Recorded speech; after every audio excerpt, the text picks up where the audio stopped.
안녕 여러분 반갑습니다. 우리 이번 시간에는요. 저번 시간에 우리가 이제 지문 그거 뭐 생명을 불어넣는 마법사의 물 하고 그 다음에 이해와 탐구 하고 그 다음에 이어서 문제 해결 적용까지 이렇게 했었잖아요. 그래서 여러분들 그 뒤에 있는 이해와 탐구하고 문제 해결 적용에 관련된 이제 문제를 한번 쫙 풀어보고 쫙 정리하는 그런 멋있는 시간을 가지도록 합시다. 자, 그러면 우리 같이 문제로 들어가 보도록 해요. 자, 그럼 7번 문제로 들어가 보도록 합시다. 자, 이 글의 글쓴이가 주장하는 내용과 거리가 먼 것은, 자, 우리 공부했었죠? 이거 어디에서 공부를 했었습니까? 교과서 여러분 180페이지를 펼치면 이 지문이 있었죠? 자, 뭐에 관련돼 있었지? 이 지문 뭐였지? 기억나십니까? 바로 버스 운전과 인생이 서로 비슷하다. 아, 그렇구나. 둘 개가 바로 공통점이 있구나. 아, 그러니까 공통점을 바탕으로 추론하는 거였구나. 뭐가 쓰였다, 유추가 쓰였다라는 거 다 기억나시나요? 선생님이 다 설명했었는데요. 자, 그럼 볼까요? 자, 여기서는 버스 운전과 인생이 서로 비슷하다라고 했었죠? 어느 부분에서 있었니? 나는 내 인생 버스를 운전하는 기사입니다. 라는 것에서 내 그 인생과 그리고 버스가 비슷하구나. 어떤 점에서 둘 다 여러 사람을 만나고 자기가 주인이 돼서 운영한다라는 점에서 공통점을 가지고 있었구나 라고 했었죠. 자, 그러면 거기에서 보시면 버스라는 것은 어떤 특징이 있다고 하니? 버스를 운전하다 보면 약간 성가시게 구는 사람, 험악한 사람도 타지만 그게 싫다고 여러 사람들 쫓아내는 데만 신경을 쓰다 보면 버스는 제대로 굴러가지 못합니다. 버스 여기 나왔죠. 사람을 쫓아내는 데만 몰두하면 어느새 엉뚱한 것으로 가버립니다. 뭐가? 버스가요. 그러니까 버스가 이런 특징이 있었구나. 버스 운전을 하다 보면 이상한 사람 만나게 되는데 그런 사람을 쫓아내는 데만 너무 신경을 쓰다면 버스가 엉뚱한 데로 가버린다는 거야. 그것을 내가 알게 됐었죠? 자, 그런데 버스하고 인생은 공통점이잖아. 바로 뭔데? 나도 내 인생 버스를 운전하는 기사였어. 알고 보니까. 자, 그 두 개 다 뭐지? 여러 사람을 만나고 자기가 주인이 되어 운영한다는 공통점이 있었죠? 이걸 바탕으로 봤을 때 내 인생도 이런 거라는 거야. 싫은 사람을, 험악한 사람을, 성가시게 구는 사람을 인생에서 만나게 되지만 그런 사람을 신경 쓰면서 쫓아내는 데만 계속 신경을 쓰다 보면 인생이 엉뚱한 곳으로 가버리겠구나 라고 유추를 할 수가 있었죠. 그래서 결론이 뭐였지? 위에 있었지. 결론 요 결론이 있었잖아. 뭡니까? 그러니까 그냥 내 앞에 존재하는 것과 싸우는 것만큼 비생산적인 거다. 자, 그래서 나를 둘러싼 모든 사람들은 그 나름의 존재 이유가 있기 때문에, 그러니까 싫은 사람도 존재 이유가 있기 때문에 내가 뭐라고 해도 그런 사람들은 사라지지가 않는 거다. 그래서 그런 사람들은 그냥 내 삶의 초대가 됐다라고 생각을 하자. 그래서 쫓아내려고 할수록 힘만 점점 더 빠집니다. 그러니까 어쩌자는 거야. 인생에서 다른 사람과 싸우거나 다른 사람을 멀리하거나 그냥 힘 빼지 말자. 그냥 뭐 싫어도 그냥 같이 어울리면서 살자. 뭐 이런 거였죠. 사실 이렇게 살면 안 된다고 했죠. 이게 문제니까 이렇게 푸는 거라고. 뭘 이렇게 살아요. 싫은데. 안 그렇습니까, 여러분? 이거 말도 안 돼요. 어쨌든 이 글의 글쓴이가 주장하는 내용과 가장 거리가 먼 것은 바로 무엇입니까? 1번이 되겠죠. 자, 나머지가 이제 이 글의 글쓴이가 주장하는 거죠. 한번 볼까요? 인생에서 만나는 사람과 싸우지 말자. 여러분, 선생님과 싸우지 마세요. 자, 다른 사람을 멀리하느라 힘 빼지 말자. 그러니까 여기서의 다른 사람은 바로 이제 험악하거나 나를 이제 성가시게 구는 사람이 되겠죠. 자, 다른 사람이 마음에 좀 안 들더라도 함께 살아가자. 뭐 이런 내용이 있었고, 그리고 인생에서 만나는 사람, 그러니까 이제 여기서 싫은 사람들 만나도 그냥 뭐 있는 그대로 받아들이자. 이게 바로 이 글의 글쓴이가 주장하는 결론이었죠. 여기 다 나와 있죠. 이 글쓴이가 주장하는 결론이 이쪽에 나와 있었어요. 하지만 1번은 아니지. 다른 사람의 마음에 들도록 노력하자. 뭐 이런 내용은 나와 있지 않았죠. 여러분들 선생님 마음에 들도록 좀 노력 좀 해보세요. 자, 그러면 이제 8번으로 넘어가겠습니다. 자, 이 글에 쓰인 논증 방법과 유사한 것은 자, 무엇입니까? 바로 유추였죠. 그럼 유추를 찾으면 되겠네요. 자, 답은 5번이고요. 유추 뭐냐? 이거죠. 자, 황소 개구리와 같은 외래종이 우리의 생태계를 파괴하듯이 이것처럼 이거와 같이 자, 문별에게 외래어를 사용하면 외래어 사용이 황소 개구리와 같은 외래종과 같은 거죠. 그러면 어떻게 된다는 거야? 우리말의 체계가 바로 위에 있는 우리말의 생태계와 같은 거죠. 유사한 거죠. 얘가 얘를 먹는 것처럼 뒤에 있는 외래어가 바로 우리말의 체계를 어떻게 할 것 같니? 자, 파괴하게 될 것이다 라고 추측하는 거. 유사함을 바탕으로 우리가 결론을 추측하는 거, 유사성의 바탕으로 타당성을 인정되는 거, 바로 이것이 바로 유추가 되는 거죠. 그럼 다른 걸 볼게요. 자, 모든 사람은 죽는다. 소크라테스는 사람이다. 그러므로 소크라테스 죽는다. 가장 위에 있는 거 뭐라고? 모든 사람. 일반적인 원리죠. 결론이 뭐야? 소크라테스라는 구체적인 사람으로 갔죠? 이렇게 슉 갔으니까 일반적인 것에서 구체적인 것으로 갔으니까 바로 연역이 되겠죠. 자, 그리고 다 설명했듯이 하나, 둘, 세 단계로 갔으니까 이것은 3단 논법이구나 하고 여러분들 회심의 미소를 지으면 되는 거예요. 자, 그 다음에 아빠는 키가 크다, 할아버지도 키가 크다, 고모도 키가 크다, 그러므로 내 키가 클 것이다. 자, 여기 이제 결론을 만약에 낸다면 그러므로 우리 가족은 키가 크다, 뭐 이런 식으로 할 수도 있겠죠. 자, 어쨌든 자, 아빠, 할아버지, 고모라는 구체적인 것을 가지고 그러므로 전체적으로 우리 가족 키가 클 것이다 라는 일반적인 것으로 갔으니까 이것은 무엇이라고? 바로 기납에 해당이 되는 거겠죠. 자, 그 다음 볼게요. 자, 나비가 알을 낳는다. 매미도 알을 낳는다. 나비와 매미는 곤충이다. 따라서 곤충은 알을 낳는다. 나비는 구체적인 거죠. 맨 위에 거고 맨 아래 거만 보세요. 헷갈리니까. 구체적인 사함을 해서 곤충이라는 일반적인 원리로 가고 있죠. 역시 이거 뭡니까? 바로 귀납에 해당되는 거죠. 2, 3번은 모두 다 귀납이네. 자, 비가 내리면 공기가 깨끗해진다. 자, 요거 있죠. 요거는 여러분들이 살짝 헷갈릴 수가 있다. 이것이 무엇이냐라고 이제 여러분들이 궁금할 텐데, 자, 이거에 대해서 선생님이 이제 설명을 해주도록 할게요. 그런데 이제 사실은 이제 이게 뭐 일단은 이제 중학교 이렇게 문제에 있으니까 선생님이 설명을 해주기는 하는데, 여러분들이 이제 뭐 학교에서 뭐 그냥 기납이나 뭐 유추나 연역에 대해서 공부를 할 때면 아마 이제 그냥 산단논법 을 가지고 문제가 나올 가능성이 높아요. 중학생이라면. 그런데 이제 여러분들이 고등학교를 가거나 이제 그러면은 뭐 이런 게 나오기도 하고, 그리고 나중에 여러분들 논술을 쓸 때가 있잖아요. 이제 대학교를 가려고. 이제 그럴 때 또 이 논술 방법을 많이 써요. 그러니까 여러분들이 뭐 그냥 알아두면 나쁠 건 없다. 그렇죠? 자, 그러면 우리 4번 이거 뭔지, 이게 뭔 논술 방법인지 한번 같이 공부해 봅시다.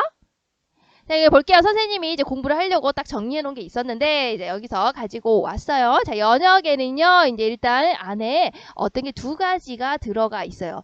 자, 그러면 볼게요. 연역이라는 것은 일단 연자가 펴다, 그리고 이게 풀다 라는 뜻이고요. 어떤 명제로부터 이제 결론을 이끌어낸다 라는 거. 그런 과정을 바로 이제 연역이라는 말의 뜻이에요. 이 말 뜻 자체가. 그러니까 어떤 명제로부터 참과 거짓을 가릴 수 있는 그 문장으로부터 어떤 추론 규칙에 따라서 그러니까 논증 과정을 통해서 결론을 이끌어내는, 그러니까 결론을 펴내는, 결론을 풀어내는 그 과정을 바로 우리가 연역이라고 한다는 겁니다. 그게 이제 이 단어의 뜻이에요. 그래서 우리가 아는 것은 보편적인 이제 연역 같은 경우에는 이런 추리죠. 일반적인 사실이나 원리를 통해서 우리가 개별적인 사실로 원리로 가는 거. 이거 했었죠. 그래서 이게 연역이다. 뭐 이렇게만 공부를 했을 거예요.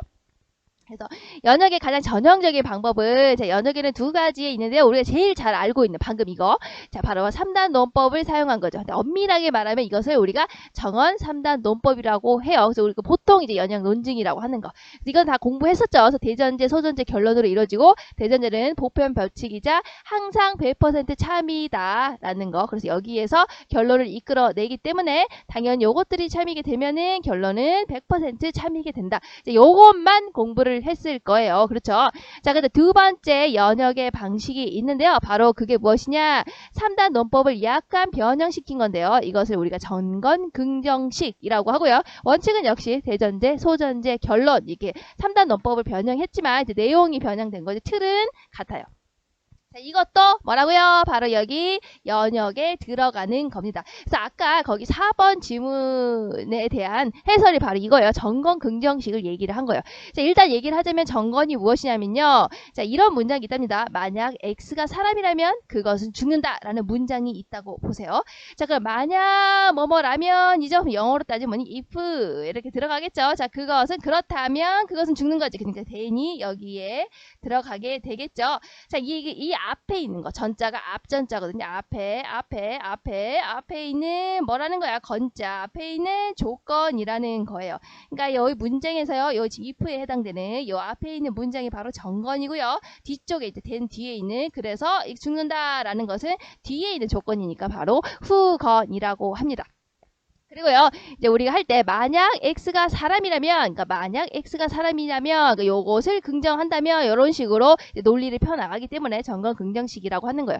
이게 틀이 어떻게 되냐면요, 만약 x가 사람이라면 요것을 p라고 하고, 그래서 어떻게 된다고? 그것은 죽는다. 이렇게 후견, 여기 정건, 후건 이런 식으로 p는 q이다. 이런 식으로 전개가 되고요. 그게 이게 더 대전제에 해당이 된답니다. 자, p는 q이다. 그렇다면 만약에 자, P라면 그렇다면 P가 맞다면 이라고 간다면 마지막으로 결론은 어떻게 된다고? 따라서 Q일 것이다. 이렇게 가는 것을 우리가 이제 전건 긍정식이라고 해요. 그래서 이거는 여러분들 나중에 이제 뭐 고등학교 가서 이제 논술 시험을 볼 때 가장 많이 나오는데요. 바로 설명형 논제 를 쓰거나 아니면 어떤 평가하기 위한 논제를 쓸 때 이런 것들을 많이 사용을 한답니다. 그래서 대부분 이제 문제가 뭐 예를 들어서 P는 Q이다 라는 것에 해당되는 지문이 뭐 이런 식으로 쭉 나오겠죠. 뭐뭐라면 뭐뭐다 라는 식으로 이렇게 쭉 나올 거예요. 그래서 뭐 예를 들어서 보통은 이제 뭐 예를 들어서 이렇게 나올 거야. P는 Q이다. 그러니까 뭐 예를 들면은 뭐 열심히 살면 행복하다. 뭐 열심히 살면 행복하다라는 지문이 이렇게 나올 거고, 만약 문제에서 아직 논술 문제.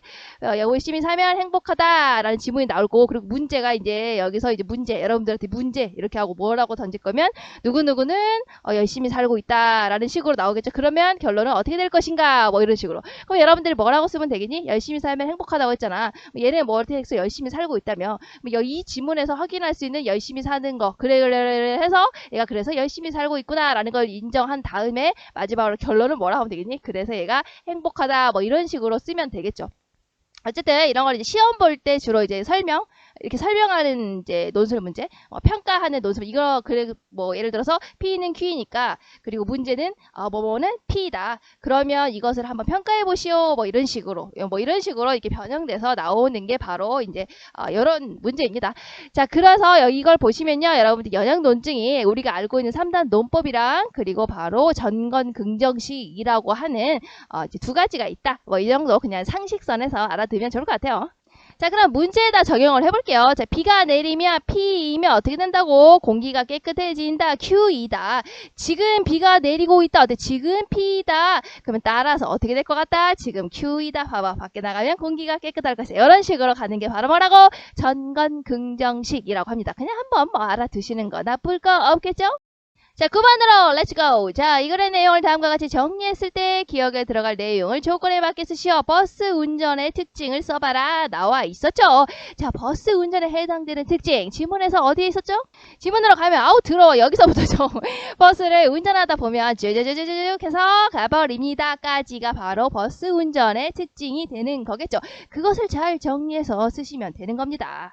그래서 여기 조건을 보면 운전이라는 단어를 포함해서 뭐뭐면 뭐뭐다의 형식으로 쓸 거. 그래서 여기 기억의 내용을 보시면 버스 운전을 할 때 싫은 사람을 쫓아내는 데만 신경을 쓰다 보면 나왔죠? 그리고 버스가 엉뚱한 곳으로 간다라는 거 있죠. 그래서 이것처럼 우리가 버스 운전과 인생이 서로 동일하다. 그러니까 인생에서 살다가 왜 이래요 선생님 진짜. 자, 싫은 사람을 이렇게 쫓아내는 데만 인생을 신경 쓰다 보면은 인생이 엉뚱한 곳으로 가게 된다. 그러니까 결론 어떻게 하자고?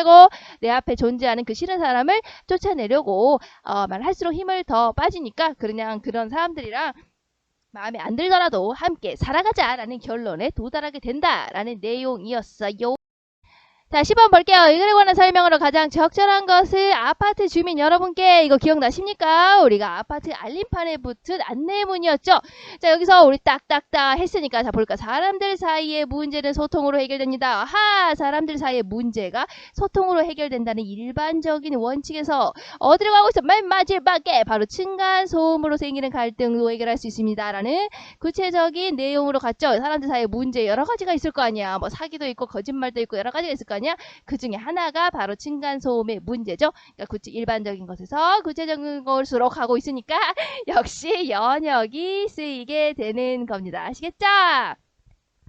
그럼 자, 뭐 찾으면 되겠니? 연역을 찾으면 되겠죠. 2번을 볼까요? 바로 일반적인 원리에서 구체적인 사실 연역법 맞죠? 1번을 볼까요? 구체적인 사례에서 일반적인 뭐야 이거? 귀납이 되겠죠. 자, 어떤 대상이나 사물, 현상 따위를 그림을 그리듯이 표현하는 거, 이거 뭐지? 바로 이거 묘사가 되겠죠. 이거 설명 방식 공부할 때 여러분들 아마 중2 때 공부를 했을 거예요. 설명 방식 중에 그림을 그리듯이 표현하는 거 묘사. 자, 대상의 행동이나 상황의 변화, 양상을 시간의 흐름에 따라서 설명하는 거, 이런 거를 우리가 이제 서사라고 하죠. 보통은 이제 뭐 시간의 흐름에 따라서 설명하는 거 보통 이제 뭐 소설 뭐 이런 데서 나오기도 하죠. 아니면은 이제 뭐 기행문 뭐 같은 데서 이제 시간의 흐름에 따라서 하기도 하고. 어쨌든 여기는 아니죠. 여기는 이제 논리적인 글이니까. 자, 그리고 이제 둘 이상의 대상이 비슷한 속성을 가진다라는 것을 근거로 다른 것도 비슷하지 않을까 추론하는 거, 이거 뭐라 그랬죠? 이것이 바로 유추라고 했었죠. 기억 안 나는 사람 없겠죠? 자, 11번 보기를 참고하여 이 글의 논증 구조를 분석할 때 기억과 니은에 들어갈 말을 각각 쓰시오. 보기를 참조하는 거예요. 대전제, 소전제, 결론. 아하, 이거 연역이고요. 이거 3단 논법에 해당되는 내용이구나 라는 거. 이 글의 논증 구조, 맨 처음에 대전제가 뭐였지? 사람들 사이의 문제는 소통으로 해결된다. 어허이, 적었죠. 그리고 결론은 우리 위에 있었지. 그러므로 맨 마지막에 층간소음 문제는 소통으로 해결할 수 있다. 이렇게 대전제 쓰고 결론 딱 쓰라고. 그런데 사람들 사이의 문제는 소통으로 해결된다. 그러므로 층간소음 문제는 소통으로 해결할 수 있다. 오잉, 말이 안 되잖아. 두 사이를 이어주려는 것이 필요하겠죠. 그게 뭐겠지? 바로 소전제. 그러니까 소전제에서는 층간소음 문제, 바로 결론에 있는 내용, 그리고 사람 사이에 이것들이 문제이다라고 하는 바로 대전제 내용이 들어가 있죠. 이렇게. 그래서 둘 사이를 연결을 딱 해주고 있네요. 아시겠죠? 자, 12번 볼게요. A에 들어갈 사자성어로 가장 적절한 것은 답은 5번이 될 거고요. A는 바로 이제 뭐였습니까? 서로의 입장을 우리가 이해하는 그런 내용이 들어가면 되겠죠. 그 선생님이 아마 다 설명해 주실 거예요. 거기서 보시면 역지사지였죠. 그래서 처지를 바꾸어서 생각해 본다라는 우리 사자성어가 들어간다. 우리 생각을 해본다. 또한 다른 사람의 땅에서 한번 생각을 해본다라는 거. 다른 사람 입장에서 한번 생각을 해본다라는 뜻에서 역지사지가 있습니다. 다른 것을 간단하게 해보자면 결초보은이라는 건요. 풀을 묶어서 은혜를 갚는다라는 내용이에요. 이거는 결초보은은요, 이게 사자성어, 이게 유래가 있어요. 그래서 뭐, 춘추시대 진나라 군주 위무자에게는 애첩이 있었다. 자, 그런데 어느 날 병성이 눕게 된 위무자는 아들 위과를 불러서 자신이 죽으면 애첩을 그냥 제가시켜 다른 데다 시집을 보내라. 라고 이제 맨정신일 때 얘기를 한 거죠. 자, 그런데 이제 너무 아프니까 위무자가 갑자기 위독해지니까 자신이 죽으면 애첩도 그냥 같이 묻어줘! 라고 유언을 남기고 뿅! 죽어버린 거야. 자, 그러니까 이제 아버지가 남기신 전혀 다른 두 개의 유언 사이에서 이제 아들이 고민을 했죠. 아니, 애첩을 시집을 보내라는 거야? 아니면 같이 묻으라는 거야? 그렇죠? 이제 그 대신에 근데 생각을 잘 해보다가 아들 위가는 애첩을 순장, 그러니까 같이 묻어서 죽여버리는 거 대신에 그냥 애첩을 다른 곳에다 시집을 보내게 되죠. 그러면서 나는 아버지께서 맑은 정신에 남기신 말씀을 그냥 따르겠다라고 했다는 거야. 그리고 이제 세월이 많이 지난 다음에 이 진나라에서 진나라를 침략했을 때 이게 한자가 다르죠? 보시죠. 자, 그 다른 진나라에서 요 진나라 지금 이제 그 위가 있었던 진나라를 침략했을 때 전투가 벌어진 거예요. 그래서 이 아들이 침입을 해온 진나라의 군사를 격파하고 그리고 적장의 이름이 두인데 그 사람을 뒤로 쫓아갈 무렵에 갑자기 막 쫓아가고 있는데 무덤 위에 있는 풀이 갑자기 이렇게 고리처럼 딱 묶여진 거예요. 이렇게 고리처럼 갑자기 풀이 묶여진 거야. 그런 거 어떻게 되니? 적장이 막 가다가 걸리겠죠. 안녕! 이렇게 넘어지겠죠. 자, 그렇게 된 거예요. 그래서 위가는 그 잡은 사람을 잡을 수가 있었죠. 자, 그래서 이럴 경우에 얘 왜 이런 걸까? 하고 이제 잤는데 그날 밤 이제 꿈속에 어떤 노인이 나타나는 항상 이제 꿈속에 나타나는 거예요. 노인이 나타나서 이렇게 말했다는 거야. 나는 네가 시집 보냈던 아이의 아버지다. 그러니까 예전에 내가 아버지가 유언을 남겼는데 내 첩을 나랑 같이 묻어라. 깨거나 이렇게 죽었지만 그 맨정신일 때 아버지가 말씀하셨던 유언 있었죠. 내가 죽으면 내 첩을 다른 곳에다 시집을 보내라. 이 말을 따라서 첩을 다른 곳에 시집을 보내줬었죠. 그래서 살려줬죠. 그러니까 그게 너무 고마워요 하고 이제 돌아가신 그 첩의 아버지가 생각을 했던 거야. 이제 귀신이지만요. 자, 그래서 어떻게 했다고? 이 풀을 묶어서 결초해서 바로 그 은혜를 갚았다라고 해서 이제 보통 결초보은이라고 하면 이제 어떨까? 이제 죽어서도 잊지 않고 은혜를 갚는다라는 뜻에서 쓰이는 한자 성어랍니다.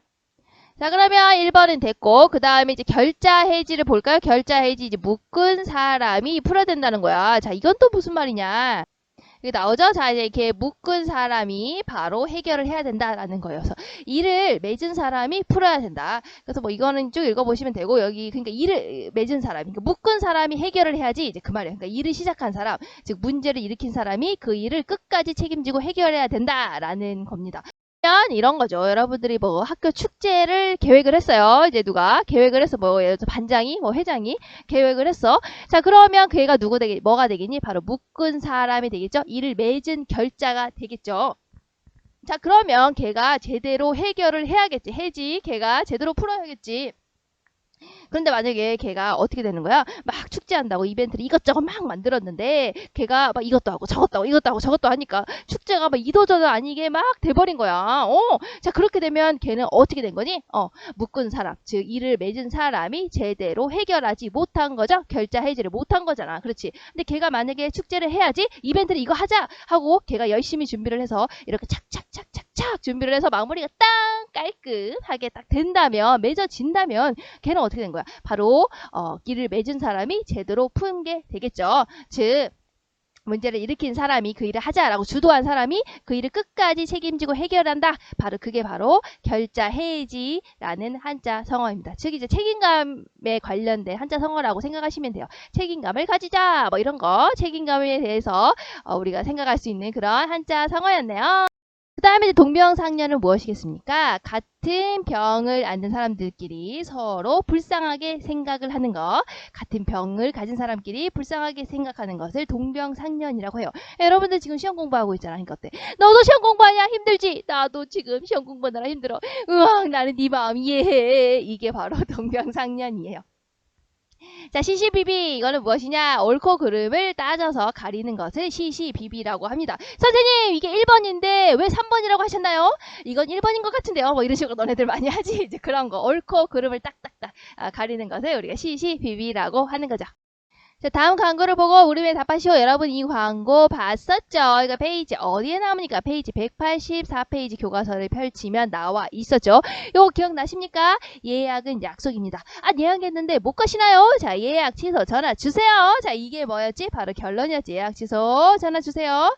자, 그런데 거기 봐봐. 위에 보니까 예약은 약속입니다. 예약 취소 전화 주세요. 오잉? 그죠?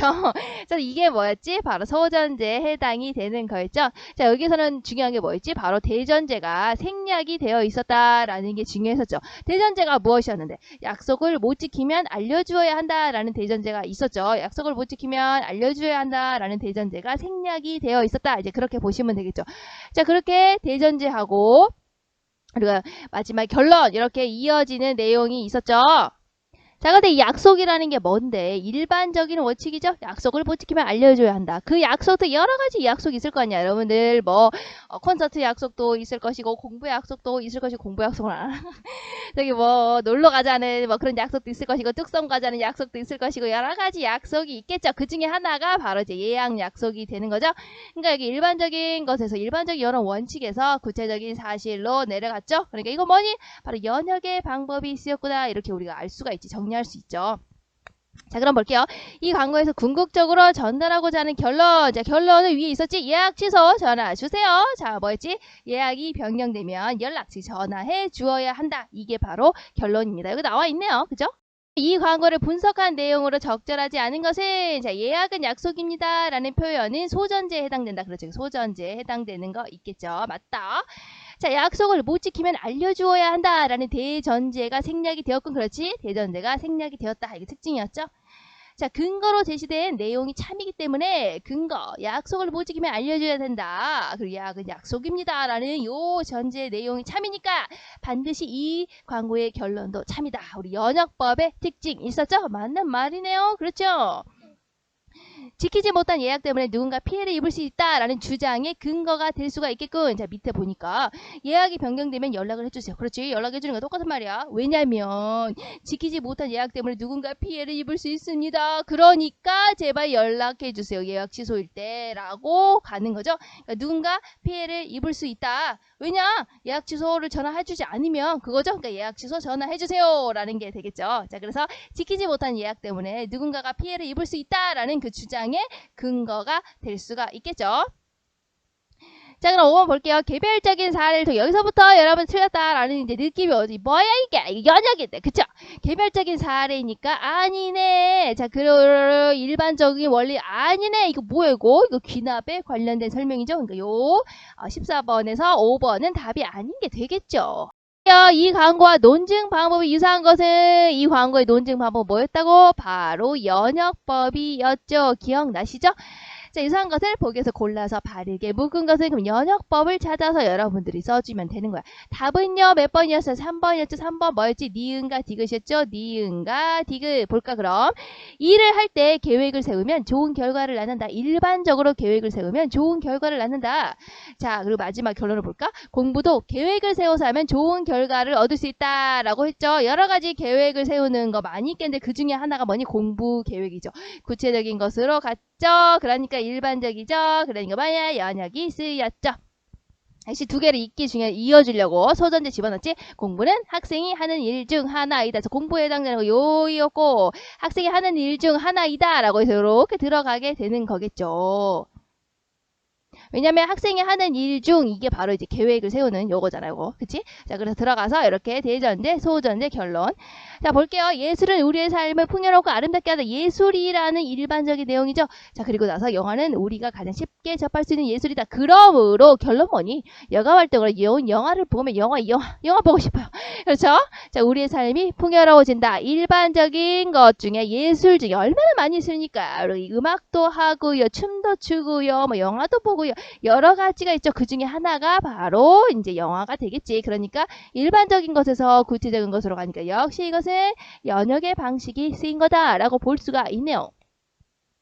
다른 걸 볼까요? 1번 꾸준하게 운동하면 건강한 몸을 만들 수가 있다. 자, 마찬가지로 이거랑 같이 성실히 공부하면 좋은 성적을 얻을 수 있다. 아, 바로 성실히 공부하는 거하고 꾸준히 운동하는 게 서로 비슷하다라는 것을 가지고 추론을 했는데 얘가 건강한 몸을 만들 수 있는 것처럼 성실히 공부하면 당연히 그렇구나. 좋은 성적을 얻을 수 있다라고 추론했으니까 이게 뭐야? 이거 유추가 되겠죠. 밑에 볼게요.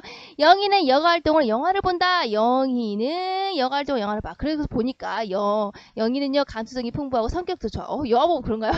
자, 그 다음 수영이는 어때? 여가활동으로 영화를 본다. 아, 수영이도 아는 것도 많고 자기적인 생각도 풍부하다라는 거. 아하, 우리 결론적으로 여가활동으로 좋은 영화를 보게 된다면 우리에게 큰 도움이 되는 거구나 라고 하는 일반적인 내용으로 봤죠. 얘도 이러는데 아하, 일반적으로 이렇게 여가활동으로 영화를 보면은 우리에게 도움이 되는 거구나. 여러분들 영화 많이 보세요. 보면 이렇게 되나봐. 감수성이 풍부하고 성격도 좋고 그리고 창의적이고 아는 것도 많아진대. 와우, 그렇죠. 자, 그래서 다음 몇 번? 3번이네요.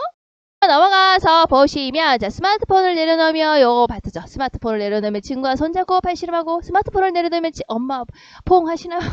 스마트폰을 내려놓으면 친구의 비밀 쪽지를 쓰고 점점 중2병이 막 되는 거. 상상의 나래를 마음껏 그려보고 스마트폰을 내려놓으면 있는니까 노래도 부르고 스마트폰을 내려놓으면 구름마다 이름을 지우고 아이고 더 이상 못 들어주겠네.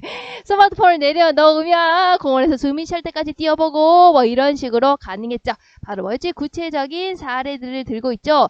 아하, 이렇게 스마트폰을 멈추게 되면요 일반적으로 우리가 따뜻한 즐거움으로 묶을 수 있었죠. 이것들이 다 뭐였지? 손잡고 씨름하고 엄마 포옹하고 비밀적지를 쓰고 상상의 나래를 펼치고 큰 소리로 노래 부르고 이런 것들이 다 따뜻한 즐거움으로 묶였죠. 일반적인 것으로 갔죠. 근데 못 쓰인 거야? 바로 귀납이 쓰였다. 이렇게 딱 체크하고 내려가는 거야. 16번 이 광고에 관한 친구들의 반응으로 적절하지 않은 것은 자, 답은요 몇 번입니까? 바로 4번이죠. 자, 스마트폰을 멈추면 따뜻한 즐거움이 시작된다는 대전제에 해당되겠고 일단 대전제에 뭐 이런 거 나오면 연역이잖아. 아니죠. 그리고 이건 뭐니? 스마트폰을 멈추면 따뜻한 즐거움이 시작된다. 이거는 바로 뭐야? 결론에 해당되는 내용이겠죠. 자, 스마트폰을 내려놓으면 이라는 것은 여러 근거의 공통된 조건이었지? 그렇지? 이렇게 하게 되면 친구하고 이렇게 하게 되면 포옹을 하고 했잖아. 이것들이 다 뭐였어? 바로 근거나 전제였죠. 근거, 전제 똑같은 거 요거였죠? 그러니까 여기에 맞는 대답의 공통된 조건 맞죠? 스마트폰을 내려놓으면 뒤에는 모두 구체적인 사례가 연결되는 거 맞죠? 자, 고개를 들어요, 대한민국. 자, 고개를 들어요. 여러분들처럼 이렇게 레이저를 쏘고서 여러분들 맨날 이렇게 보고 있잖아요. 스마트폰. 자, 이것은 뭐라고 할 수가 있니? 스마트폰을 내려놓자. 여러분 이제 핸드폰 그만 보자. 라는 것을 우리가 이제 우회적으로 표현하고 있죠. 우회적으로 표현하고 있다라는 게 무슨 말이야? 돌려서 얘기하는 거지. 스마트폰 그만 보고 스마트폰을 내려놓으라고 보지 마세요. 스마트폰 그만 보세요. 이거 이렇게 하지 않고 고개 들어요, 대한민국. 이렇게 얘기를 했잖아. 그러니까 돌려서 표현을 한 거지. 스마트폰 좀 그만 봐라. 이런 식으로. 자, 5번을 볼게요. 스마트폰을 내려놓았을 때 할 수 있는 여러 가지 사례를 제시해서 여러 가지 사례 제시했죠? 있죠? 친구와 손잡고 팔씨름하고 비밀 쪽지 쓰고 여러분 열심히 해보세요. 자, 이런 여러 가지 사례를 제시해서 광고를 보는 이들의 이해를 돕고 있다. 그렇죠? 여러 가지 예를 제시해서 일반적인 원칙으로 나아가고 있고, 그러니까 이런 것들을 할 수 있구나라는 거 우리가 알 수가 있는 거죠. 좀 더 구체적으로. 자, 그 다음에 17번으로 넘어갑시다. 이 광고에 사용한 논증 방법이 무엇인지 조건에 맞게 쓰시오. 귀납이라는 거 우리 다 체크했어요, 이미. 그렇죠? 자, 광고의 내용을 활용해서 논증 방법의 특성이 드러나게 쓸 것이고, 이 광고는 그러니까 귀납 논증의 특징이 드러나게 쓰란 얘기야. 그리고 이 광고는 뭐뭐이므로 무슨 논증에 해당한다 라는 형식으로 쓰세요. 자, 그럼 볼까? 이 광고는 스마트폰을 내려놓으면 일어나는 구체적인 사례를 제시해서 결과적으로 스마트폰을 멈추면 따뜻한 즐거움이 시작된다 라는 일반적인 사실로 이렇게 쑥 가고 있으니까 귀납 논증을 사용하고 있다. 이렇게 쓰시면 되겠네요. 자, 이 광고에서의 논증 방법에 관한 설명으로 적절한 것은 역시 귀납이구나 하고 해시면 미소를 지으면서 이렇게 보는 거야. 답은 몇 번이니? 3번이 되겠죠. 구체적인 거 일반적으로 쭉 귀납 맞죠? 나머지 볼까? 자, 전제가 참이면 결론이 반드시 참이다. 이거 뭐였지? 연역이었죠. 하지만 귀납은 뭐라 그랬어? 전제가 참이더라도 결론이 반드시 참인 것은 아니다 라고 했죠. 왜? 예외가 있을 수 있기 때문에 아닌 게 있을 수 있어요. 그렇죠? 자, 그 다음에 일반적인 원리에서 특수한 거 연역에 관련된 내용이다. 자, 둘 이상의 대상이 가진 공통점을 근거로 유사성을 추론하는 유추였네요. 그렇죠? 자, 문제와 관련된 다양한 시각을 제시하고, 자, 스마트폰을 멈추면 여러 가지가 좋습니다라는 거에 대한 다양한 시각, 요 장점도 있지만 뭐 단점도 있네요. 뭐 이런 거 나와 있지 않죠? 그리고 또 결론은 독자가 생각해 보게 한다. 이런 거 아니지. 결론 다 나와 있잖아. 결론 뭐예요? 나와있지. 스마트폰을 멈추면 따뜻한 즐거움이 시작됩니다. 라고 결론이 여기 나와 있잖아. 그러니까 독자가 생각해 보도록 한 것도 아닌 것이 되겠죠. 논증 방법의 타당성에 관련 설명으로 가장 적절한 것은 여기서 보면 논증 방법 어떤 걸 쓰라는 거 딱 정해져 있지 않잖아요. 자, 그럼 논증 방법이라고 한다면 여러분들이 연역 배웠죠. 그리고 뭐 배웠니? 귀납 배웠죠. 그리고 또 뭐 배웠니? 유추 배웠죠. 자, 그럼 이 세 가지에 관련해서 모든 것에 대한 타당성, 요 세 가지 다 해당되는 타당성, 요것을 찾아주면 되는 거예요. 답은 몇 번이냐? 4번이 되죠. 결론의 내용이 참이더라도 모든 사례에 적용할 수 없다면 논증이 완전히 참이라고 보기 어렵다. 그렇죠. 이건 당연한 거 아닙니까? 자, 결론이 참이라고 딱 내렸지만 예를 들어서 뭐 스마트폰을 멈추면 이게 좋다는 거잖아. 자, 이렇게 결론을 내렸어. 그런데 이걸 다 적용할 수가 없어. 어떨 때는 스마트폰을 했을 때 좋아.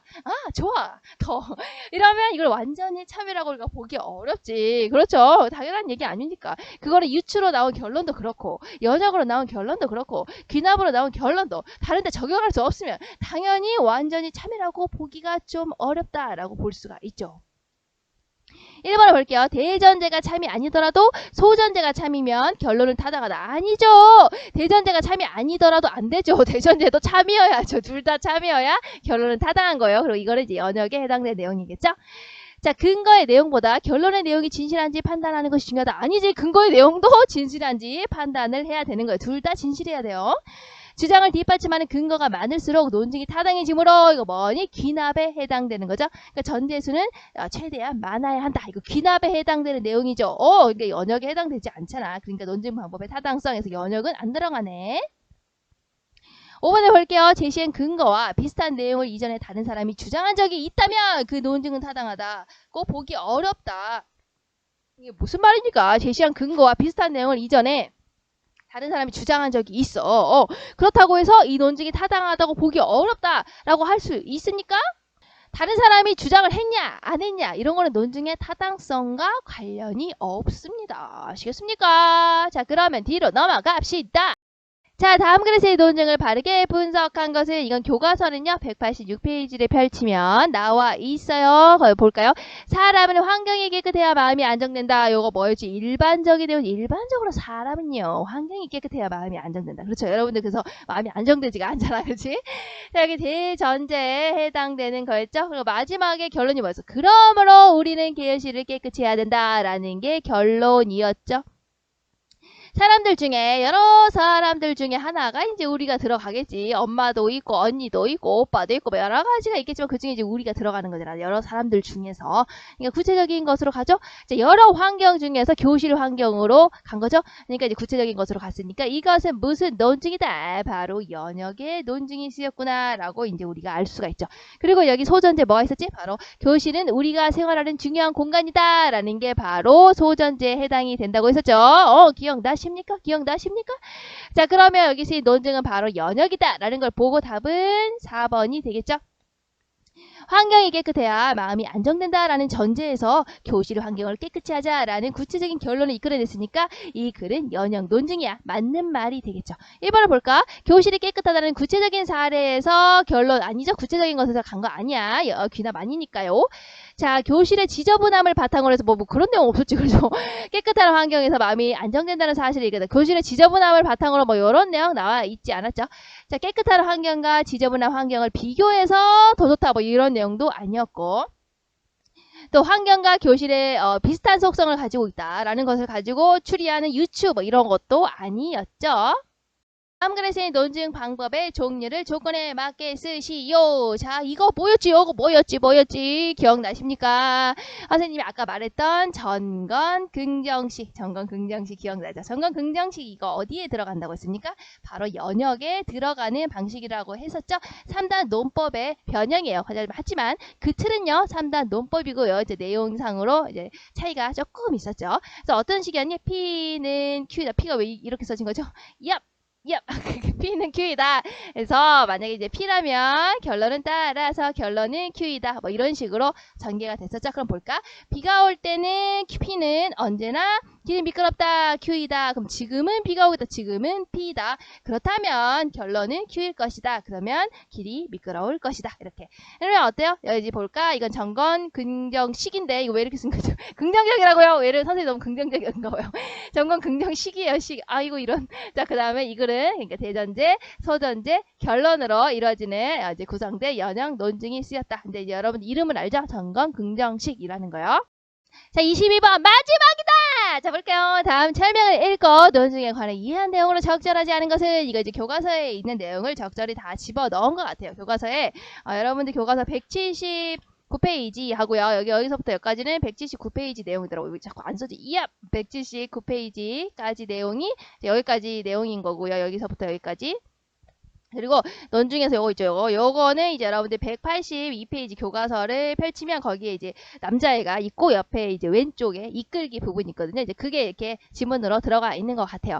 자, 적절하지 않은 것은요. 답은 몇 번이 아닌 거 바로 4번이 되겠죠. 자, 둘 이상의 대상이 비슷한 속성을 가진다는 것을 근거로 다른 속성도 유사할 것이라고 추론하는 유추는 여기까지 맞지? 맞아. 근데 이게 연역 논중에 속하겠군. 아니었죠. 뭐였지? 이거 귀남 논증에 속했죠. 왜? 유추도 예외가 있을 수 있기 때문에 라고 했었어요. 자, 한번 다른 거 볼게요. 자, 귀남 논증의 경우에 사례가 충분할수록 논증이 타당할 가능성이 높아진다. 맞는 말이었죠. 귀남 논증은 여러 가지 개별적인 사례로부터 일반적인 원리로 갔으니까 어때요? 주장의 참임을 증명하는 그런 논증 방식을 쓰고 있었다. 연역 논증에서 결론의 내용이 근거에 포함되어 있기 때문에 그렇죠. 그런다고 했죠. 그러니까 전제 안에 우리가 결론의 내용이 이미 들어가 있는 거야. 그러니까 우리가 증명할 때 사용을 하는 거야. 그래서 근거로 제시된 일반적인 원리가 참이라면 당연히 참이라면 어때? 결론의 내용이 이미 근거에 다 포함되어 있기 때문에 이미 대전제 속에 결론은 이게 결론이야. 결론이 이미 들어가 있고 이렇게 가는 거잖아. 그러니까 대전제 안에 이미 결론의 내용이 들어가 있어. 그리고 요걸 통해서 이렇게 결론을 증명해 가는 거죠. 그러니까 당연히 요것이 참이면 요 안에 결론이 들어가 있잖아. 그러니까 당연히 요것도 참인 게 되는 거죠. 맞는 말이죠. 개별적인 사례로부터 일반적인 원리 이어고 귀납이네. 그렇죠. 모든 사례를 확인한 것이 아니므로 그렇지. 개별적인 사례 다 본 게 아니었죠. 예외가 있을 수 있다고 했죠. 다 뭐라 그랬어. 나비가 알을 낳는다. 매미도 알을 낳는다. 이렇게 막 조사를 했다고. 그런데 알을 안 낳을 수도 있잖아. 어떤 것 중에는 알을 안 낳을 수도 있잖아. 그렇지. 그러니까 모든 사례를 확인한 것이 아니므로 완전히 참이라고 보기는 어렵다. 우리가 성급한 일반화의 그 법칙 그거에 대해서 얘기를 했었어요. 성급한 일반화. 얘기했었죠? 자, 그거와 관련해서 이제 여러분들이 생각을 하시면 될 것 같아요. 자, 그러면 이제 문제 22번까지 다 풀었고요. 세상에 다 끝났네요. 그럼 우리 이제 다음 시간에는 이제 뒤쪽에 이제 설득 전략 분석하며 듣기 이제 이거 들어갈 거거든요. 그럼 다음 시간에 보도록 합시다. 안녕!